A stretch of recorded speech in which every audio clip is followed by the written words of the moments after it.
እያት አሁንም በእኛ መካከል ታልፋለች። ወንድ ሰው እስካሁን አይገባም። ይህ በጣም አሳፋሪ ነገር ነው። እኮ ግልጽ ነው። አንዳንድ ጊዜ በህይወታችን ውስጥ ባመናቸው ሰዎች አለመፈለግና መገፋት ይገጥመናል። ዓለም ስማችሁን ስትረሳና ዝምታ ደግሞ ቤታችሁ ሲሆን ምናልባት ይህ ጊዜ ጸሎታችሁ ያልተሰማ እግዚአብሔር ያላደመጠው ሊመስለን ይችላል። አባት ሆይ ጥንካሬ በሙሉ ሄዷል፣ እባክህን ስቃይን ተመልከት፣ ጸሎቴን ስማኝ። በየቀኑ በማመንና ባለማመን መካከል መሆን እንደውም ከፍ እያለ ሲመጣ ተስፋችንን ያልቃል። ነገር ግን አንድ እውነት ልንገራችሁ፣ በእነዚህ ሁላ ጊዜያቶቻችሁ ውስጥ እግዚአብሔር አልረሳችሁም። ይህ ዓለምን ያስገረመ የአንዲት ሴት ታሪክ ነው። ይህቺ ሴት ልቧ እጅግ ያዘነባት እንዲሁም በበሽታው ብዛት ደግሞ ሰውነቷ የደከመ ሴት ነበረች። ለ12 ዓመታት በሰዎች መካከል ንጹህ ያልሆነች ተብላ የምትጠራ ሴት ነበረች። ነገር ግን አንድ እውነተኛ መንካት ይህን ሁሉ ነገር ቀየረው።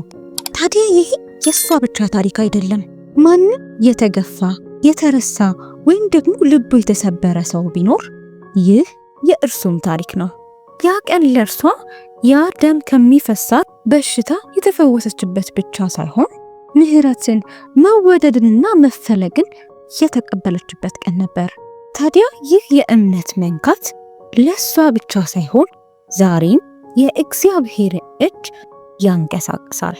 በእውነት ለሚፈልጉትና ለሚጠሩት እርሱ ይገኝላቸዋል። ስለዚህ እስከ መጨረሻው ድረስ አብራችሁን ቆዩ።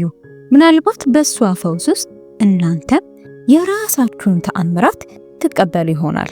ከረጅም ጊዜያት በፊት አንድ ገሊላ በምትባል ከተማ ውስጥ ፀሐያ አፈንጥቃ በምትወጣበት መልክዓ ምድሩ በተስተካከለው በዚህ ትንሽ ከተማ ውስጥ አንዲት ሴት ትኖር ነበር። ስሟንም ዓለም ረስቶት ነበር። ነገር ግን ስሟን ሰማይ አልረሳውም ነበር። መጽሐፍ ቅዱሳችንም ስለ እርሷ 12 ዓመት ሙሉ ደም ይፈሳት እንደነበር ይነግረናል። በሽታዋም እርሷን እጅግ በጣም ደካማ አድርጓት ነበር። ታዲያ ከዚህም የተነሳ በአካባቢዋ ባሉ ሰዎች በሙሉ ተገፍታ ብቻዋን ቀርታ ነበር። እርሷ በምትኖርበት ዘመን ላይ አንድ ሕግ ነበር። ያለማቋረጥ ደም የሚፈሳት ሴት በማህበረሰቡ ዘንድ ንጹህ ያልሆነች ተብላ ትጠራ ነበር።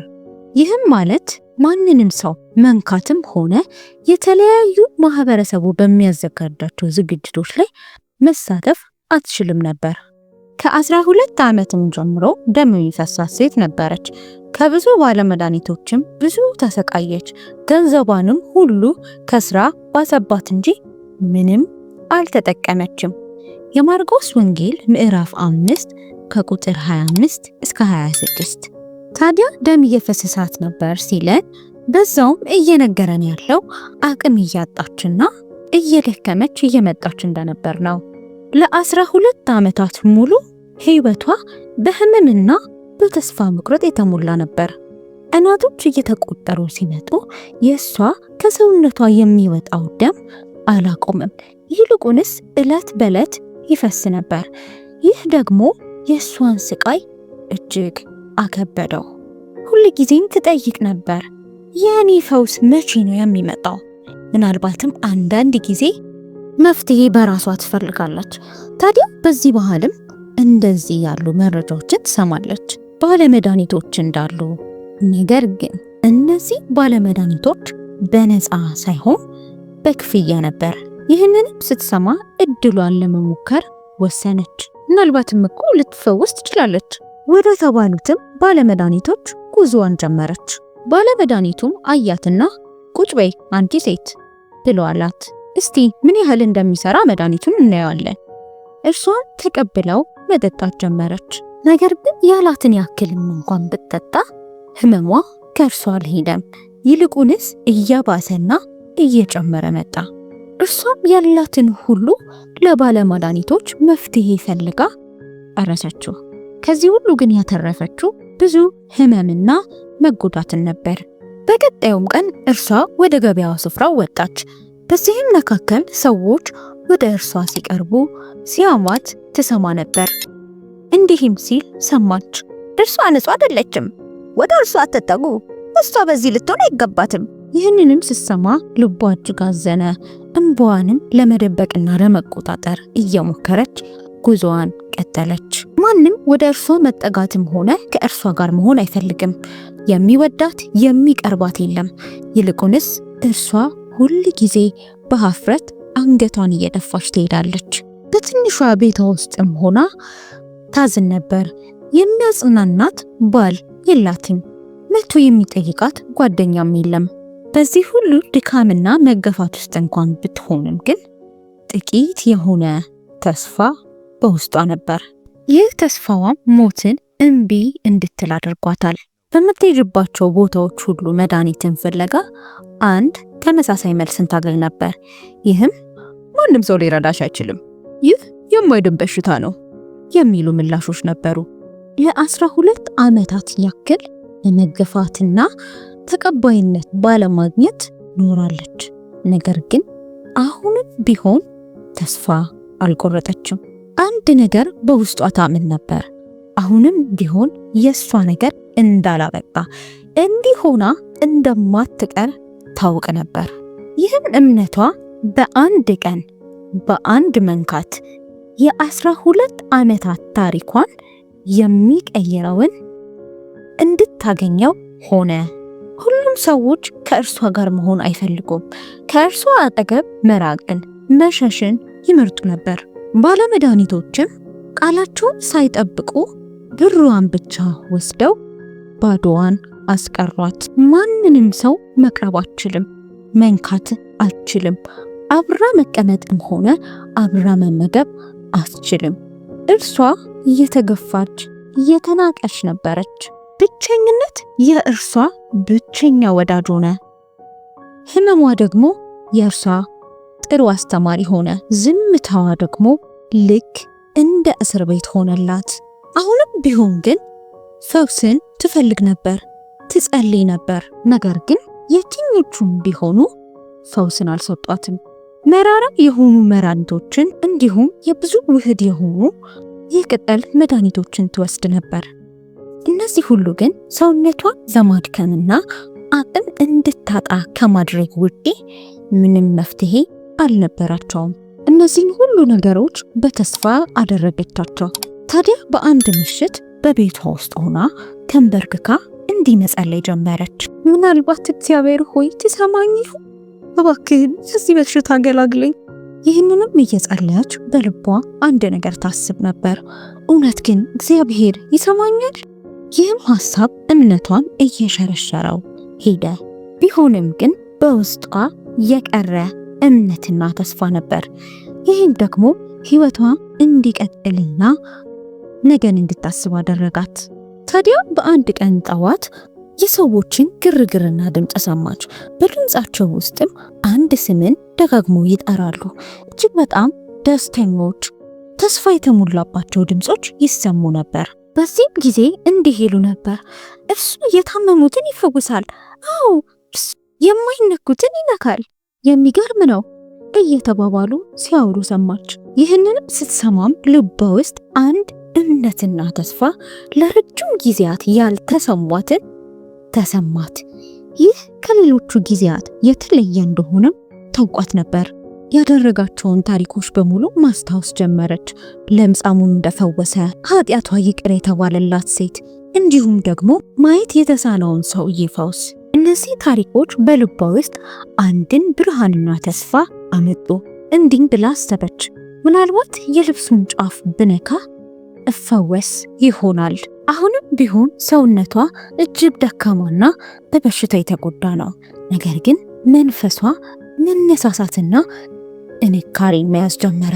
በዚህም ሰዓት ብድግ ብላ ድምፁን ወደ ሰማችበት አቅጣጫ ጉዞዋን ጀመረች።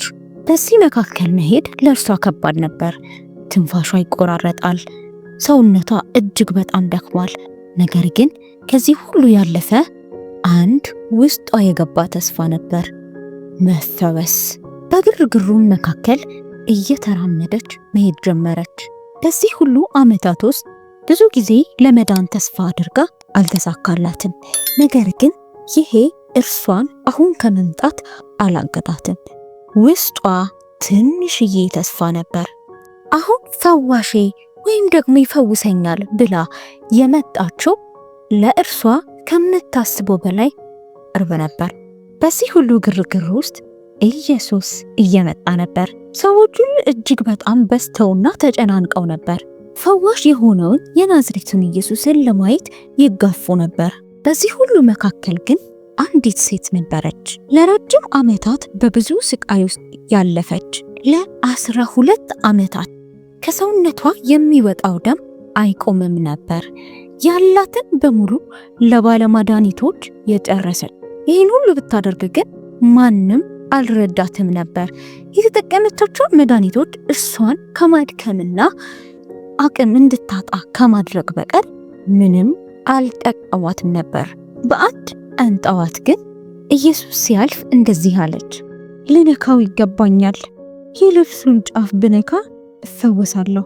ይህንን ብትልን በአይምሮዋ ውስጥ ግን ፍርሃትና መጨነቅ ነበር። ሰዎች እንዲህ ይሏት ነበር፣ እዚህ ምንም አታረጊም፣ የስፍራ ላንቺ አልተፈቀደም። ሌላው ደግሞ በልቧ ውስጥ መሄድ እንዳለባትና የልብሱን ጫፍ ብትነካ እንደምትፈወስ ይነግራታል። ያላትን ኃይል ሁሉ አሰባስባ በዛ ግርግር ውስጥ ጉዞዋን ጀመረች። እያንዳንዱ እርምጃ ለእርሷ ከባድ ነበር። መሬት ላይ ተንበርክካም በአዋራዎቹ መካከል ፈውስን ፍለጋ ጉዞዋን ጀመረች። እርሱ ፊት የሚያቆማት አቅምም ሆነ ድፍረት የላትም። አንድ ነገር ግን ነበራት፣ እምነት። ግርግሩ እጅግ በጣም ከባድ ነበር። ሰዎች እየገፏት፣ እየጣሏት፣ እያለፏት ይሄዱ ነበር። እጇ፣ ፊቷ በአዋራዎች ተሸፍኖ ነበር። ይህ ሁሉ ግን እርሷን ከጉዞዋ አላስቀራትም። ወደ እርሱም እየተጠጋች ነበር። ትንሽ አራት የኢየሱስንም ወሬ ሰምታ በስተኋላው መታ ልብሱን ዳሰሰች። የማርቆስ ወንጌል ምዕራፍ 5 ቁጥር 27 ልብሱን ብቻ የዳሰስኩ እንደሆነ እድናለሁ ብላለችና። ወዲያውም የደሟ ምንጭ ደረቀ፣ ከስቃዩም እንደዳነች በሰውነቷ አወቀች። የማርቆስ ወንጌል ምዕራፍ 5 ከቁጥር 27 እስከ 28። በግርግሩ መካከል ኢየሱስን አየችው። ሕይወት ለሌለው ሕይወትን የሚሰጠው፣ በንግግሮቹ መካከል ሰላም የሚሰጥ እርሱን ኢየሱስን አየችው። በግርግሩ ሁሉ ውስጥ እጆቿን ዘርግታ የቀሚሱን ጫፍ ነካችው። በዚህ ጊዜም በሰውነቷ ውስጥ አንድ ብርሃን ሲገባ ተሰማት። ለዓመታት ያክል አብሯት የነበረው ድካም በጥንካሬ ተተካ። ሕመሟ ሁሉ ሄደ፣ የደሟ ምንጭም ደረቀ። መፈወሷንም በውስጧ አረጋገጠች። ከዛ ሁሉ ዓመት በኋላ ሰውነቷ ለመጀመሪያ ጊዜ ሙሉ ጤነኛ ሆነ፣ መንፈሷም ነፃ ወጣ። ወዲያውም ኢየሱስ ከእርሱ ኃይል እንደወጣ በገዛ ራሱ አውቆ በሕዝቡ መካከል ዘወር ብሎ ልብሴን የዳሰሰ ማን ነው አለ። ደቀ መዛሙርቱን ሕዝቡ ሲያጋፉ እያየ ማን ዳሰሰኝ ትላለህን አሉት። ይህንንም ያደረገችውን ለማየት ዘወር ብሎ ይመለከት ነበር። ሴቲቱ ግን የተደረገላትን ስላወቀች እየፈራች እየተንቀጠቀጠችም መታ በፊቱ ተደፋች። እውነቱንም ሁሉ ነገረችው። እርሱም ልጄ ሆይ እምነትሽ አድኖሻል፣ በሰላም ሂጂ፣ ከስቃይሽም ተፈወሺ አላት። የማርቆስ ወንጌል ምዕራፍ 5 ከቁጥር 30 እስከ 34።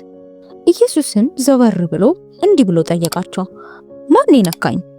በዚህ ሁላ ሰው በተሰበሰበበት ስፍራ ማን ነካኝ በማለቱ በዙሪያ የነበሩ ሰዎች ግራ ተጋቡ። ምክንያቱም ሁሉም ሰዎች ከኢየሱስ ጋር አንድ ላይ ለመሆን እየተጠጋጉ እየተገፋፉ ነበር ሲሄድ የነበረው። ይህም ደግሞ እርሱን እየነካው ነበር። ስለዚህ ማን የገፋኝ ብሎ ሲጠይቅ ግራ መጋባትን በውስጣቸው ፈጠረ። ኢየሱስ ግን ይህ መነካት ልዩ እንደነበር አውቋል። ኃይል ከእርሱ እንደወጣና አንድ ሰውን እንደፈወሰ አውቋል። ወደ ተሰበሰቡ ሰዎች ዘወር አለ፣ ማን በእምነት እንደነካው ሊያይ። ያቺ ሴትም እጅግ በጣም ደነገጠች። አልታይም ብላም ተስፋ አድርጋ ነበር። ነገር ግን አሁን የሁሉም ሰው አይኖች በእርሷ ላይ ናቸው። እየተንቀጠቀጠችም ወደ ኢየሱስ መጣች፣ በጉልበቷም ተንበረከከች። ሁሉንም ነገር ነገረችው። ለ12 ዓመታት ያክል ደም ይፈሳት እንደነበር፣ በአንድ ኢየሱስን መንካትም እንደምትፈወስ አምና እንደመጣች፣ እንደ እምነቷም እንደተፈወሰች ይህን ሁሉ ለኢየሱስ ነገረችው። ኢየሱስም በዝምታ ካዳመጣት በኋላ በንዴት ወይም በቁጣ ሳይሆን በፍቅር እየተመለከታት ልጄ ብሎ ጠራት። ለረጅም ጊዜያት እንዲህ አልተባለችም ነበር። እምነትሽ አድኖሻል የኔ ልጅ፣ በሰላም ሂጂ። ታዲያ በዚህ ሰዓት በደስታ እንባዎቿ መፍሰስ ጀመሩ። ያ ንጹሕ አይደለሽም፣ ከኛ ጋር ልትቀላቀይ አይገባም የሚሉት ነገሮች ለዘላለም ከእርሷ ሕይወት ተሰረዙ። ከዚህ በኋላ የተረሳች ወይም ደግሞ የተገፋች አይደለችም። አሁን ልጄ ተብላ ተጠርታለች። የተወደደች፣ የታየች እንዲሁም ደግሞ በአንድ ወቅት የገፏት ያላዩት ሰዎች አሁን በመገረምና በመደነቅ እየተመለከቷት ነው። ኢየሱስም ፈገግ ብሎ ጉዞውን ወደ 100 አለቃው ቤት ቀጠለ። እርሷ ግን በዛው ቀረች። ከብዙ ዓመታትም በኋላ ቀና ብላ በሰዎች መካከል ቆመች። በደስታም እግዚአብሔርን ስላደረገላት ነገር ማመስገን ቀጠለች። ከዚህ በኋላ የእርሷ ታሪክ የሐዘን የመከራና የመገፋት አልነበረም። ነገር ግን በውስጧ የነበረው ላለመሞት የነበራት ተስፋ ወጥታ ኢየሱስን እንድታገኘውና እንድትፈወስ አደረጋት። እርሷ የኢየሱስን ቀሚስ በእምነት ነካች። ታዲያ ያኔ ሰማይም እርሷን ነካት። ለ12 ዓመታት ያክል በቤቷ ውስጥ ለብቻዋ በሐዘንና በምሬት ትኖር የነበረች ይህች ሴት አሁን ላይ ግን በደስታ በዝማሬ እግዚአብሔርን በማመስገን በእምነቷ ምክንያት ፈውሷን ተቀበለች። ብርሃን ቤቷ ገባ። አሁን ታሪኳ ከከተማ ወደ ከተማ መሰማት ጀመረ። አሁን ሰዎች ስሟን ይጠራሉ፣ በሐዘን ሳይሆን ነገር ግን በመደነቅና በመገረም ስሟ ይነሳል። የእርሷ ምስክርነት ለብዙዎች የተስፋና የመነሳት ምክንያት ሆነ። በአንድ ወቅት የማትፈለግና በሰዎች ዘንድ ተቀባይነት የሌላት ነበረች። አሁን ላይ ግን ለብዙዎች የመነሳትና የብርታት ምክንያት ሆናለች። ለሌሎች እንዲህ ብላ ትናገራለች፣ መቼም ቢሆን እጅ እንዳትሰጡ፣ እግዚአብሔርን ጠብቁት። የአንድ እምነት መንካት ሁሉን ነገር ሊቀይር ይችላል። ይህንን በሕይወት አይቼዋለሁ። ይህ የእሷ ታሪክ አሁን ላይም በየትኛውም ችግርና ሐዘን ውስጥ ለሚያልፉ ሰዎች ሁሉ መጽናናትና መልእክት ነው። እግዚአብሔር ዝም ያለ እንኳን ቢመስልም በጊዜው በሰዓቱ እኛ ውስጥ ያለውን እምነት አይቶ ወደኛ ይመጣል። ታዲያ እኛ በዛ ሰዓት ተስፋ መቁረጥ ወይም ደግሞ ዝም ማለት ሳይሆን ወደ እርሱ መቅረብና የቀሚሱን ጫፍ በእምነት ልክ እንደዚች ሴት መንካት ያስፈልገናል።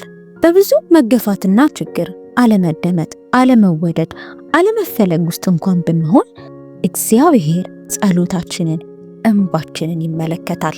ያኔ እርሷን የፈወሳት ኢየሱስ አሁንም ዛሬ በእኛ ዘመን ይፈውሳል፣ ያድናል፣ ይታደጋል። እርሱ ለሚቀርቡት ቅርብ ነው፣ ለሚጠሩትም ምላሹን ይሰጣል። ይህ ታሪክ ምናልባት ልባችሁን ነክቶት ከሆነ ለአንድ ሰው አጋሩት። ምክንያቱም ይህ ለዛ ሰው የመጽናናት ተስፋ የማግኘት ምክንያት ሊሆን ይችላል። እግዚአብሔር ጸሎታችሁን ይስማ። ተባረኩልን። ለዚህ ዩቲዩብ ቻናል አዲስ ከሆናችሁ ሰብስክራይብ በማድረግ እንዲሁም ደግሞ ላይክ ማድረግ አትርሱ። ሐሳባችሁንም ኮሜንት ሴክሽኑ ላይ አስቀምጡልን።